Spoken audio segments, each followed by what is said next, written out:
ఇక మాన్సూన్ సెషన్లో కీలక బిల్లులట.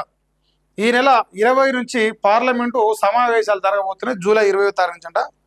చూడరా, delimitation, one nation one election బిల్లుపై మోదీ ఫోకస్ పెట్టినట్ట. మొన్న ఆల్రెడీ ఇదే డీలిమిటేషను, ఇదే వన్ నేషన్ వన్ ఎలక్షన్ బిల్లును తీసుకొచ్చారు. మొన్న సక్సెస్ కాలేకపోయారు. కారణం ఏంటంటే 2/3 మెజార్టీ కావాలి చట్టం చేయాలంటే. 2/3 లేదు మన మెజార్టీ. ఇప్పుడు ఆమ్ ఆద్మీ పార్టీ వాళ్ళు కొందరు, ఆ తర్వాత మన టీఎంసీ తృణమూల్ కాంగ్రెస్ నుంచి కొందరు 20 మంది వచ్చారు, ఓన్లీ తృణమూల్ కాంగ్రెస్ నుంచి అనుకుంటా.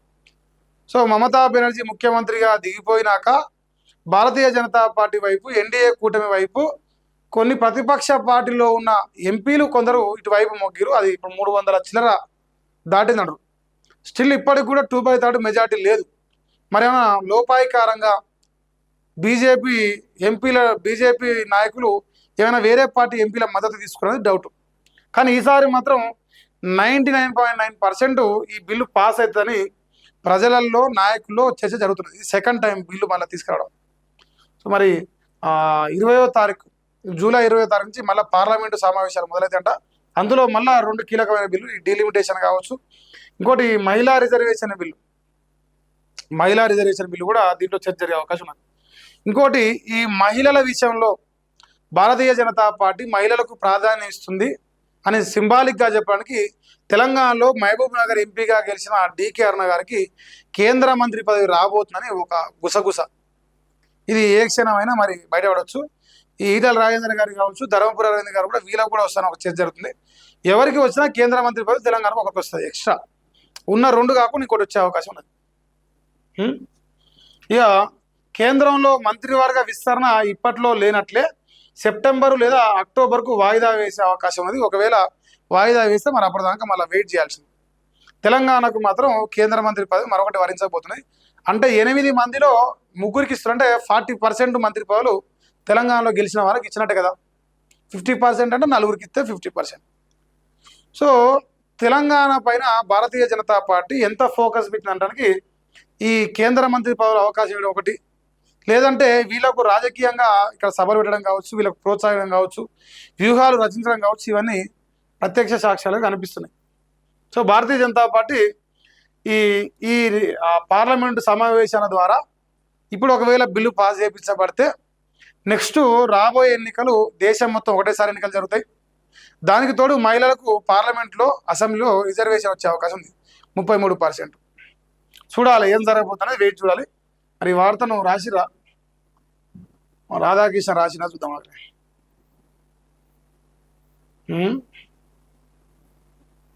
ఏది కృష్ణకు ఇక అనిపిస్తలేవా పాపం. కృష్ణకు కళ్ళు మూసినా కళ్ళు తెరిచినా రేవంత్ రెడ్డి కనిపిస్తుంది. ఏంది ఇథనాల్ బ్లెండింగ్ ప్రయోగమే అట. వచ్చే ఏడాదికి ఫలితాలు వస్తాయి సుప్రీంకోర్టుకు తెలిపిన కేంద్రం అట. మరి పెట్రోల్ 20% ఇథనాల్ కలపడం E20 అనేది ఒక ప్రయోగం అని, ఈ విధానం పూర్తి ఫలితాలు వచ్చే ఏడాది నాటికి మరింత స్పష్టంగా తెలుస్తాయని కేంద్ర ప్రభుత్వం మంగళవారం సుప్రీంకోర్టుకు తెలిపింది. అయితే ఇథనాల్ బ్లెండింగ్ అనేది ప్రభుత్వ విధానపరమైన నిర్ణయం అని, ఇందులో ఎలాంటి మార్పు ఉండబోదని అటార్నీ జనరల్ ఆర్ వెంకట్రామని స్పష్టం చేశారు. పెట్రోల్లో ఇథనాల్ శాతం పెంచడం వల్ల పాత వాహనాల ఇంజన్లు దెబ్బతింటాయని, మైలేజ్ తగ్గుతుందనే ఆందోళనలు వ్యక్తం అవుతున్న నేపథ్యంలో ఈ చర్చ ప్రాధాన్యత సంతరించుకుంది. దీనిపై కేంద్రం చమురు మంత్రిత్వ శాఖ స్పందిస్తూ E20 పెట్రోల్ వల్ల వాహనాలకు నష్టం జరుగుతుందనడానికి ఎలాంటి స్పష్టమైన ఆధారాలు లేవని, ఈ విధానం వల్ల దేశ ఇంధన భద్రతకు, రైతులకు, పర్యావరణానికి ఎంతో మేలు జరుగుతుందని భరోసా ఇచ్చింది. అలాగే E20 ఇంధనం వాడడం వల్ల వాహన ఇన్సూరెన్స్ క్లెయిమ్లకు ఎలాంటి ఇబ్బంది ఉండదని స్పష్టం చేసింది. అయితే ఇప్పుడు అంత కాదు కానీ నితిన్ గడ్కరీ గారికి సంబంధించిన ఆయన కుమారులకు సంబంధించిన కంపెనీ E20 ఈ ఇథనాల్ను తయారు చేస్తుందని ఒక చర్చ. సో దాన్ని డెవలప్ చేయడానికి ఈ E20 అనే ఫార్ములాను వాడబోతున్నారు. ఇది ప్రజలలో ఉన్న చర్చ దేశవ్యాప్తంగా. ఇది ప్రజలకు ఎంత మేలు చేస్తుందో పక్కన పెడితే నితిన్ గడ్కరీ గారి కుమారులకు మాత్రం మేలు చేయబోతుందని ఒక గుసగుస. మరి ఇంత డీటెయిల్గా రాశారు. సో ఏం నష్టం ఉండదు, ఏం ప్రమాదం ఉండదు, అంతా మంచిగా ఉంటుందని వాళ్ళు చెప్పదలుచుకోరు. అది ఎవరికి మంచిగా ఉంటుందో ప్రజలు అర్థం చేసుకుంటారు.